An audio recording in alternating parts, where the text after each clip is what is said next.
The title of my presentation is Models of Manners, Epistolary Knowledge for Young Readers in Republican China. I would like to begin with a question. Why do manners matter? There is an English proverb that, quote, manners make his man, end quote, which suggests that good manners are essential to human interaction and relationships. Sociologists and anthropologists have demonstrated that manners constitute a subtle but pervasive system of social regulation or control and tell people about their place in the social order. Manners can be called by different terms, but all describe the rule-bound and symbolic behaviors that we perform in the presence of others. The focus of my presentation will be the instructions of manners in letter manuals for children in the first half of 20th century China, delivered in 3 popular guides published by 2 book companies.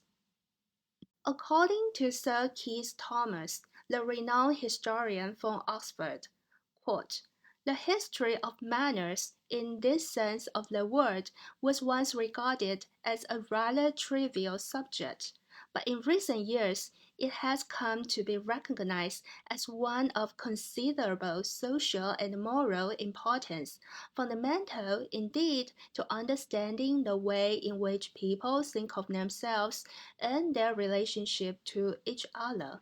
End quote. The concept of good manners in early modern England coexisted with a social hierarchy reinforced by the codes of civility.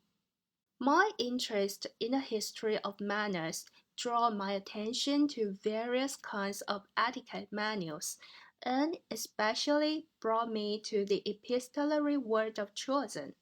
This illustration is from a study of letter writing instruction in 19th century schools in the United States, in which the author argues that, apart from teaching children how to write familiar letters or business and social correspondence, 19th century letter writing instructions inculcate children with the manners and morals of polite society and worked to preserve the culture of the upper middle class.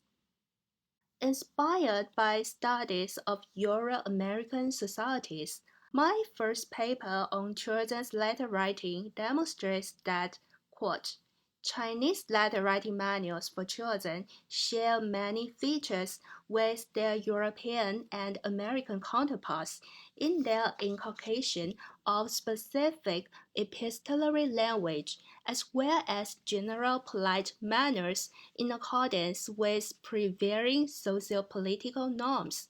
End quote. Models of manners therein remain largely uncharted and will be the focus of my ongoing project. The knowledge of letter writing has long been regarded as essential to Chinese everyday life across the spectrum of literacy and class. Guides to letter writing in modern China developed new categories and topics, as well as modern linguistic and rhetorical features. The high-scale production of letter writing manuals was embodied not only in a prodigious quantity of copies that were printed and circulated, but also in their inclusion of sample letters to offer examples for children and youth. The 3 examples I will analyze today are from Guangyi and Shijie book companies of Shanghai. Both companies developed a specialized section of letter manuals for children. Both known for their low-price readings, Guangyi literally means numerous benefits, and Shijie, which means the word, was successful in producing and marketing epistolary primers among young readers. Some of their sought-after titles, which I will show you momentarily, were reprinted multiple times throughout the Republican period. Their commercial success was not only documented in the existing copies of their reprints, but also in contemporary readers' recollection. A close reading of the texts and illustrations in these manuals suggests model letters share some common features in terms of topics and languages.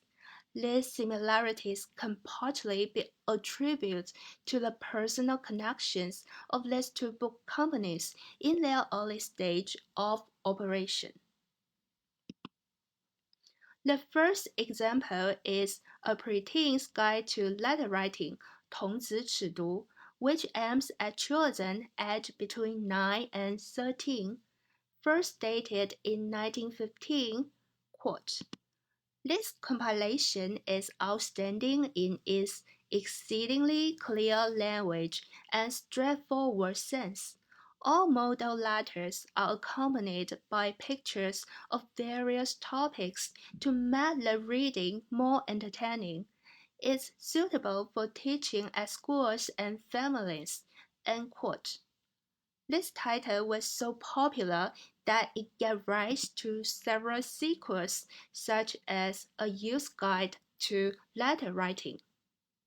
These are some cover images of its different editions. In this model, the text on the right-hand section was written in the tone of a schoolboy who tries to persuade another student, literally a senior male close friend, to stop indulging in pleasure and to make good use of his talent for academic achievement. While it's a short example, it follows the polite formula of a classical letter. For example, its ending phrase, quote, "I have considered you as my good friend since childhood, so I take the liberty of sending this sincere admonition. Please excuse my blunt words." End quote. The accompanying illustration on the upper left-hand section picturing two boys playing with crickets. The educational picture, 益智画, of the lower left-hand section was about the newly built gravesite of Qiujin, the famous feminist revolutionary in modern China in the West Lake of Hangzhou, a well-known city with its profound historical and cultural implication. A similar example is from another manual, A Children's Guide to New Letter Writing, 儿童新尺牘. The popularity of this manual is manifested in its different cover images.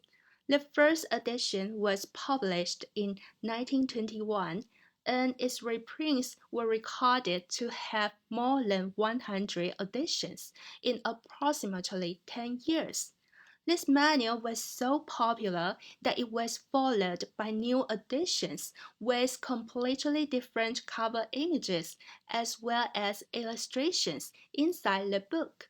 The English translation of its title and introduction on the right were provided by Shijie Book Company, which suggests this book company, as indicated by its name, might aim for international readers as well. It's different from 童子尺牘 in its models written in both classical and vernacular Chinese, which follow the newest fashion at the time. Although letter writing manuals in the vernacular language appeared from the early 1920s, letters written in the classical language were preferred for most formal occasions and correspondence even between family members. According to the memoirs of many writers who grew up during the Republican period, there was an unspoken rule that letters should be written in classical Chinese, which required formality and elegance. This model is written in the classical style with the illustration above, which dissuades one's schoolmate from smoking. It can also be classified under the category of admonition, which is common in pre-modern letter writing manuals for general readers. The first and the third paragraphs were more phatic languages that we also seen in the previous example, and they were modified or missing in the vernacular version, including the three phrases with explanatory notes. The third example is from A Children's Guide to Vernacular Letter Writing, 儿童白话尺牘, first published in 1921. Like 儿童新尺牘, its cover images have undergone several changes throughout the Republican period. It's quite possible that the illustrators responsible for the changing covers of both titles were the same, as we can tell from their brushwork and styles. Nevertheless, the topic of all covers remains the same, that is, a boy cowherd is immersing himself in reading, presumably the letter manual featuring him at the center. This image deserves special attention not only for its artistic appeal, but also for its inclusion of lower-class readers, which corresponds to this manual's immediate goal of promoting vernacular language. The English translation of this title and brief introduction in this slide are also from the catalog of Shijie Book Company.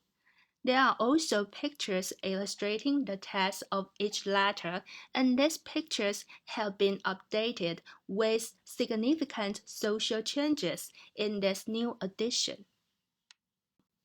In this model letter, a fictional schoolboy named Xiangsheng criticized his classmate Jinfu for beating a boy, Yousheng, out of a trifle and reiterates their teacher's instruction that classmates should be cordial to each other. While delivering a moral lesson, the fictional letter writer does not position himself as a superior, but narrates in a sympathetic tone for the good of his classmates. This witness, who is trying to stop two boys from fighting each other in this picture, is probably where the letter writer positions himself. These prescriptive materials abound. So what can we learn from these models? Well, they are interesting pedagogical sources of manners well received by contemporary readers. The three examples in my presentation are all admonitory letters. Models of manners can also be seen in other categories of letters, such as requests for favors, invitation, congratulation, etc. Various reasons account for their popularity. They offer an easy access to the epistolary world, attractive picture of childhood and youth, all kinds of new knowledge, and most importantly, the manners of communication in an ever-changing modern world. Like other types of Chinese language primers and textbooks, they equip students of the day with literary techniques and moral lessons in personal and collective responsibility.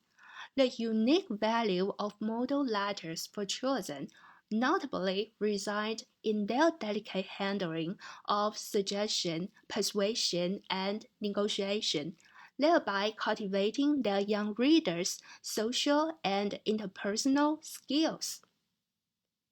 I will stop here for a more general introduction of my project on letter writing manuals for children. See my paper published in the Journal of the History of Childhood and Youth in 2020. Please feel free to send me emails if you have any comments or questions.